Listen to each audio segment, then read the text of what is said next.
What's going on, everybody? Welcome back to today's project, where today we're going to show you how to clean the carburetor in your Briggs and Stratton lawnmower engine. This lawnmower's been sitting up for about 8 months now. I tried to start it already once and it's leaked fuel out of the air filter here. You can see it's all puddled up down here, which is a surefire sign that your carburetor's clogged up because it's overflowing and not starting. Today we're going to show you how to take this guy apart, get it cleaned up, get it put back together, and hopefully get your lawnmower started. Let's get to it. All right, now what you're gonna need to get started here is, first and foremost, a pair of rubber gloves. You will want these. Gasoline's nasty and you will get it all over your hands. You're gonna need a basic socket set with a socket to take out a spark plug. You're also gonna need a couple of nut drivers and smaller sockets to take apart the carburetor. The first thing I like to do to make sure that the engine actually works is like to take out the spark plug here and put some fresh fuel inside of the cylinder head and give it a few tugs and see if it tries to start. If it sputters and tries to start, then likely your engine's fine as far as the mechanical aspects of it. It's just a fuel delivery issue, which is primarily what happens when a lawnmower sits up. So the first thing we're going to do is pull this off. This is your spark plug wire. Just going to give it a little tug. I want to take out the spark plug with a spark plug wrench.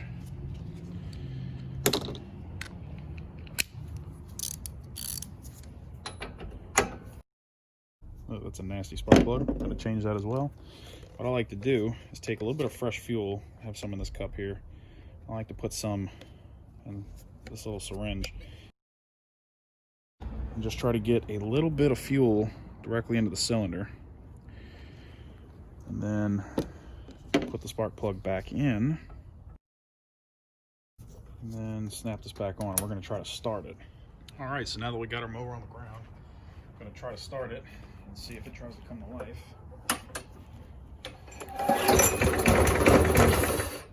Okay, so it did. That little bit of fuel that we put in the cylinder did burn. It tried to run and it died immediately because it just had that little bit of fuel that we gave it. So we know that this engine works. So we now know that for sure that we just have a fuel delivery problem.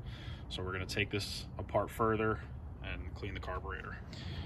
All right, so now that we got our lawnmower back up on the table, I'm going to show you how to take it apart and get to the carburetor. If you have a Briggs and Stratton Quantum motor, then today's your day, because I'll show you exactly how to do this. But again, if you have a different motor, it's a Honda, it's a Cumpson, whatever it is, if it's a generator, if it's a Edger, if it's a lawnmower, it's the same process all the way around. You take apart the carburetor, you clean it very thoroughly, put it back together, and it'll usually start. At least it can try to save you some money trying to do it yourself as opposed to bringing it somewhere. If you actually have a large mechanical issue, then you will need a professional to handle it for you. But in the meantime, you can just try to clean your carburetor, which is usually why they won't start. So let's take this off. There's two Phillips head screws that hold the plastic shroud on the top. I'm gonna take those off. And then, to be safe, whenever you're working on these, I just always like to take this off. Not that anything bad will happen, but we're just gonna take that off. And we're gonna take our 5/16 socket, take off the air filter cover, take that off. And that same 5/16 will take the 3 bolts off on the inside here. If you look, you'll see there are 3 bolts in there. You want to take all 3 of those out. Once you get the last bolt out, this plastic shroud is just held on by a little rubber hose. It's like a breather tube for the intake. Just going to pull that off. You can see the carburetor is actually dripping fuel steadily. So now we're going to take the mounting bolts off the sides of the carburetor. Alright, so now that we have that off, there's usually a metal clip that holds on the fuel line. This one looks like it's already been pulled off. There's a little metal clip right here. You probably can't see that, but it's usually holding the fuel line on. You're going to want some pliers to depress it and pull it off, get it out of your way. Once you take those 2 bolts off and the fuel line off, let's see if I can get the fuel line off at this point. Wait till I get the carburetor off. You want to take this arm off the top. This bolt's just a 1/4 inch. You just use your standard screwdriver without a bit in it.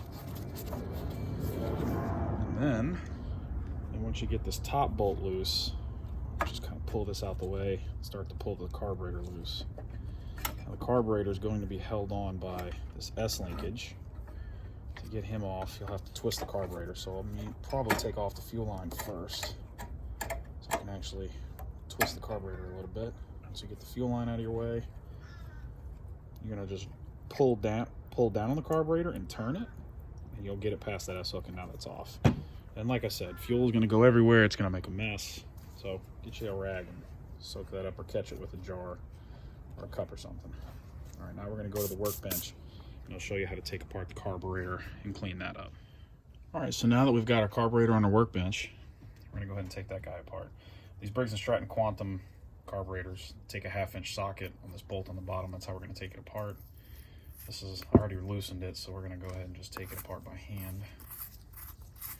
Once that bolt comes out, you'll be able to separate the bowl from the body. You just have to put a little pressure, but it usually comes loose. This is the float inside of a carburetor. It does exactly what it sounds like. It floats. It either sinks to the bottom when it's out of fuel, and then when it's full of fuel, it fills to the top. This is what fills, and it floats inside of that. If your carburetor is gummed up or dirty, one thing that could happen is it could be stuck in the open position. That's going to allow fuel to continually come in as you try to start it, which is going to start pouring fuel out of the air filter, which is also going to flood the engine at the same time, and it's not going to start. You'll never get it started. It's going to lock up the engine because the engine's flooded, or it's just going to dump out the air filter and it'll never start. Or it'll get stuck in the closed position, which will never start because it's not going to get fuel into the carburetor to get into the engine. So we're going to start by taking this apart. Make sure that this is clean. I want to take out the pin, and we're going to take out the float, and you'll see this is a little needle. I call it a needle, but it's really just a little valve. You see how small that is, and you can see how it would get dirty. Would get small pieces of dirt in there, would cause issues. But it goes into this hole here, and there's a little rubber seat, and that could be one of your culprits for why your carburetor's clogging up. One of the things I like to do, if the float is not the issue, I'm going to soak this with a little WD-40. Get you some of this. It makes this easy. What you're going to do is take a sewing needle, and if you look down in this hole, I don't know if you can see in there, but you see a little brass fitting. It's a small jet. If there's anything in there clogging that jet, you're going to knock it loose with the sewing needle. You just go ahead and spin it around a little bit. Take some more WD-40, spray it directly in there. Just kind of shake it around a little bit and dump it out. And usually, I don't have a light to do it with, but you can sometimes look down in there. Oh, no, you can see. If you look down in that hole, you can actually see a very small amount of light. That's how you know it's cleared up. I can't see it on the camera, but there's a very small amount of light coming through that hole. So that's how you know it's been cleared up. You can use a flashlight if that's your problem. So that's the two things to look for. Make sure the float is working freely. Make sure it's not, hung up on anything, or it's not got gooey, gummed up, and it's just not flowing right. Make sure that there's no debris blocking this needle. And then also make sure you take a sewing needle and clear out the jets on the inside of the carburetor to verify that there's nothing in there stopping it. Once you do all three of those, again, I can't say this enough, use WD-40, and you can use it 10 times, I don't care. Get it nice and clean. Then we're going to just simply put it back together. We're going to start by taking our needle again, putting our needle to the back of the float, placing it back on the hinge here. We're going to put the pin back in the back.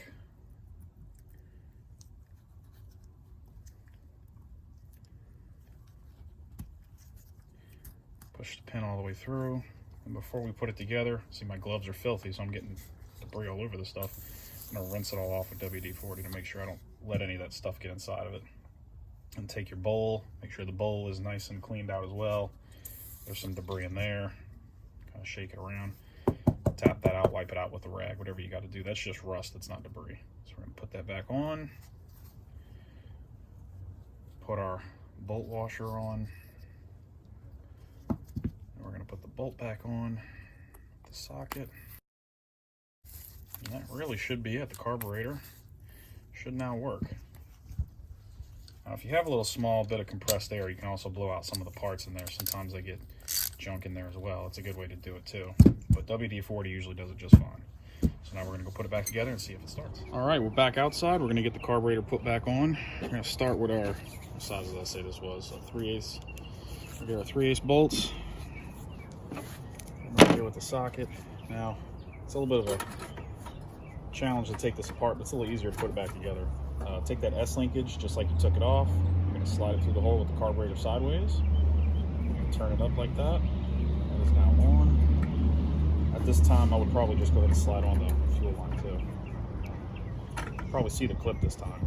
We are going to put the clip back on. Don't know why it was off. I didn't do it. Someone else did. There you go, clips on. All right, so now we're just gonna press this back into place. Put our screws back in.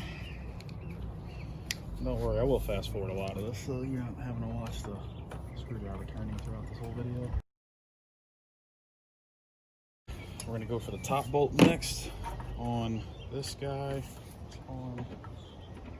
And before we put the back plate on the air filter, I would suggest just making sure none of the springs came loose. Another big tip I can tell you before you start this project: take pictures before you disassemble anything. That way you can see exactly how it's going apart and exactly how it's going to go back together. So we got that on. All right, I'm going to go to the back plate. You can see that rubber hose went on here, the one spot that has no dirt on it. This thing's nasty. All right, we're going to take our little small sockets here.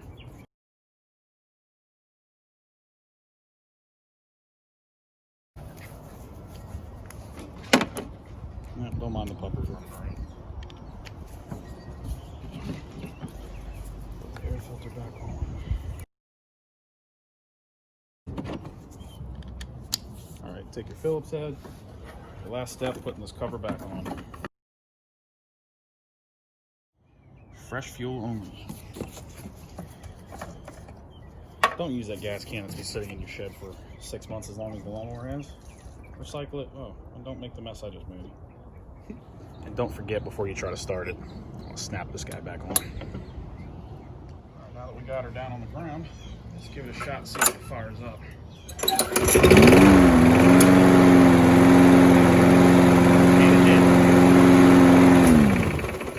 Well, there you have it, folks. We fixed our lawnmower and it only took us about a half hour. I think anyone can do this. It's a pretty simple process. Just take your time, and I think you can do it. Don't forget to like this video. Leave me a thumbs up. I'd greatly appreciate it. And come back later for more videos. I'll be fixing all kind of stuff in the future. Thank you so much, and have a nice day.